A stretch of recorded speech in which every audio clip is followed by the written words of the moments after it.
guys. I have some great people with me today. We're going to start off talking about EndSARS, what it is, and we're going to really get into it today. So I hope you guys enjoy it. They're going to introduce themselves. Let's get after it. So who's first? Hi guys, my name is Anu Oluwapo Samoye, and I'm from Houston, Texas. My name is Onosiko Mortua. I am from Triple D, Dallas, Texas. Hey. I am a state alumni, and I am my Nigerian tribes are Igbo and Edo. My name is Patrick Chukwuemeka Itumnu Jr. Straight from Houston, Texas. I gave y'all the full play right there. Straight from Houston, Texas. You know what I'm saying? Niger boys, of course. Tribe Igbo. Hey y'all, my name is Ogoyebunam Kanayochukwu Obukwe Jr. Straight out from Houston, Texas. Nigerian, of course. Igbo, of course. And you know, Igbos do is the best, you know. Yeah. Let's not start this tribal war now. I'm Yoruba, all right? I'm Yoruba, so let's cut that out. Yeah, tell them, dude. Straight up, man. Yoruba. You don't like that Yoruba. shit, I'm Yoruba, all right? Okay, so we all know what's going on. The EndSARS movement is what's going on in Nigeria, but I think the part that a lot of people don't understand of what the true meaning of the EndSARS movement is, because like out here, since I've been out here, like, and since my uncle worked in the police department, so he gave me a little insight of like what is actually going on and why there's nothing but youths and young adults leading the movement. Is because like the EndSARS it's basically the icing on the cake of massive brutality and corruption for years of experience. And the EndSARS is just like, you know, enough is enough. Like you've already so the big issue that the youth are facing and the young adults in this country are facing is that they don't get no funding. There's no funding for them. There's no money going their ways. There's no job opportunities for anybody who's like, so if you just graduate college or if you go to school, like, for someone who's a young adult, you don't have any opportunities in Nigeria to be successful. And that was the big issue that most of the youth were facing. And that's why like there was a video on Instagram of some girl talking about how the youth were like, you call the youth lazy. I know a lot of people seen that, but like, it was just that everyone thinks the youth are lazy, but at the end of the day, they're not lazy. There's just no funding towards them. So like the EndSARS movement was just like, we're tired of being mistreated, misled, like, enough is enough. Like we need funding. So that's why like you don't see the protests as much anymore, but it's still a big thing out here. The police were targeting young adults and targeting them to see they were taking them. So like, say you're driving down the road, they'll just pull you over for some random reason saying like you were speeding or something like that. And everyone's speeding in this country. And then they would tell you, like, they would give you a bunch of runarounds and just start saying this, knowing that you were in the right. Then they'll tell you like, hey, so what do you got from me? Like they'll try to like ask for some money, or they'll tell you to give you some. Like they were forcing people to go to the banks and like pull out some cash so they can take their money and stuff like that. And like if you didn't do that, they were like potentially killing like a lot of young adults and a lot of youths out here. So that's why they started the massive protests earlier in October. They started the protests of the EndSARS because they were just tired of being mistreated. So that's why this whole EndSARS, and that's why it's still going on now. Like it's not as high because of the whole massacre and stuff, but it's still going on, and I still see it every day. Yeah, it's more than just EndSARS. It's end corruption and schools going on strike. Schools in Nigeria will go on strike because there's not enough funding. There's things that go on in Nigeria that should not go on in Nigeria. There's no constant electricity. There's no constant clean water. Things, basic needs that humans need, we don't have. And EndSARS wasn't just F the police. It was stop killing us. And then they protest to stop killing us, and they kill us. And give us what we need so we can stop. Oh yeah, I mean, y'all pretty much hit the nail on the target right there. You know, it's a lot of greed going on out there. You know, the government out there is very selfish, and they're very, very greedy, and it's a lot of corrupt and evil stuff going on there. You know, we like to put stuff like this on a hashtag and make like an acronym or something like that, but it's a lot of bigger problems that are going on there.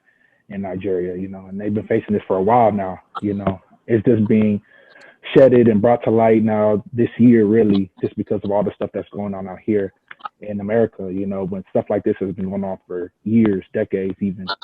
So, you know, it's kind of, I'm kind of glad that stuff like this is finally getting the light shown on. But I wish we were, you know, quicker to react, you know, back in the past. Like for me, I just came from Nigeria like in last December, and from what I saw back to like way before I even went to Nigeria, like when I was like a kid, everything changed. Like things are not the same. People have to stay cautious of going out. If you're like a traveler coming to Nigeria, you have to like watch yourself because people, they'll rob you, they'll steal from you, like they'll do anything just to get money. Like even me landing in Nigeria, literally, they wanted to help to pick up my bags or whatever, and I didn't need no help. But like how they think is, you help me. No, if I help you, you help them, and that's basically the giving them money. People have to take advantage of what they have now because we definitely don't know what's going to happen tomorrow or whenever later on in life. But that's really what the most I can say about it. Give us, I guess, as much of a full view that you can give us, because, you know, as someone who doesn't have any, like, as far as I know of lineage coming from Nigeria, because, you know, I don't know, but not having that direct connection, you know, I can empathize, but I personally cannot feel what you're feeling. You know what I mean? So give me the experience of where it can connect to me. The whole EndSARS, right? So me coming to out here, there was like my whole perspective about like this place and everything has like completely it changed. So like I was coming out here, I was just thinking like, okay, they're going to be behind in technology. They're not going to have this. They're not going to have Wi-Fi. They weren't going to have that because that's what I seen.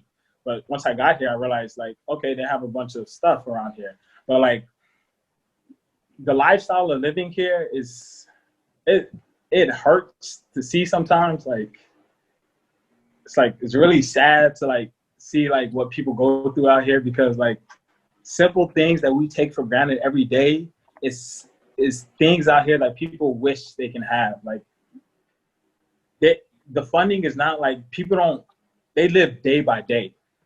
Like if they don't make their money in a day, they're not going to eat that day. And it's like, it's just so sad to see sometimes that like people actually really go through all this stuff. Like like the water from the water hose to them, that's like bottled water to us, because like they don't have access like we do to clean water. Like having hot water in the house, that is a privilege. I experienced that. Like having running electricity, that is a privilege, because even though my uncle pays his electricity bill, like NEPA can come and cut the light at any time. Like they did it earlier today. They cut it for like 5 hours, and it's like there's nothing you can do, because that's just the way the system is.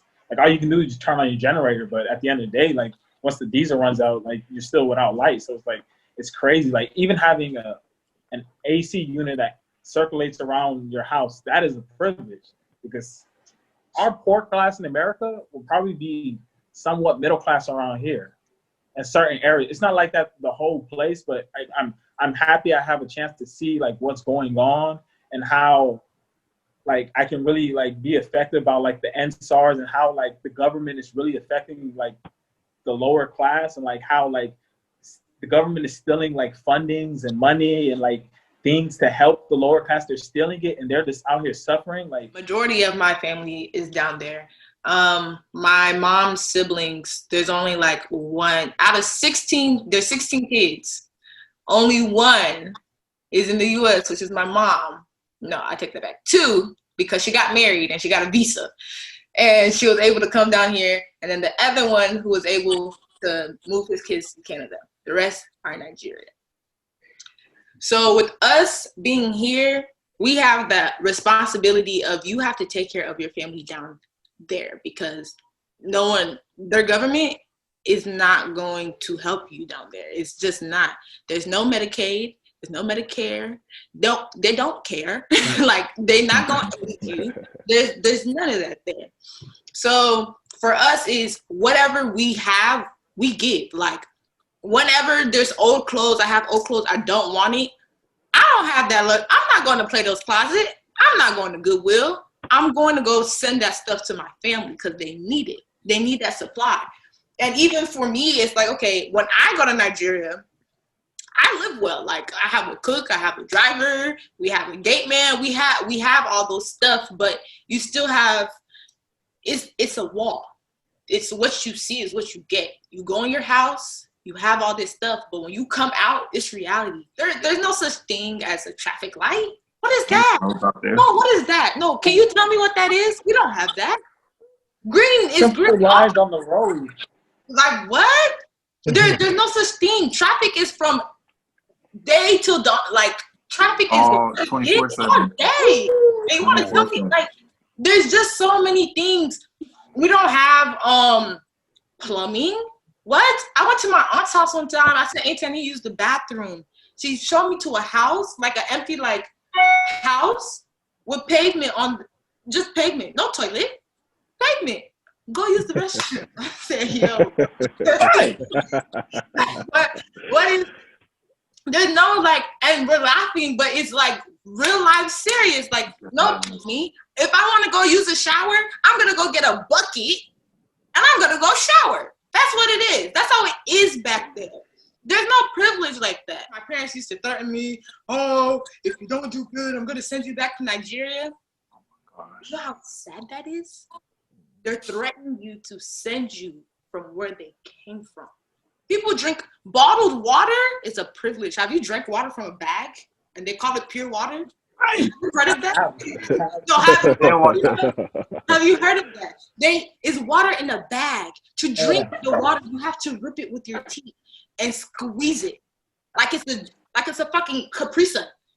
No, it's wrong. It's sad, and Nigeria has so many ways to make the country beautiful. It's just that our government, our leadership is killing us. It's killing us bad.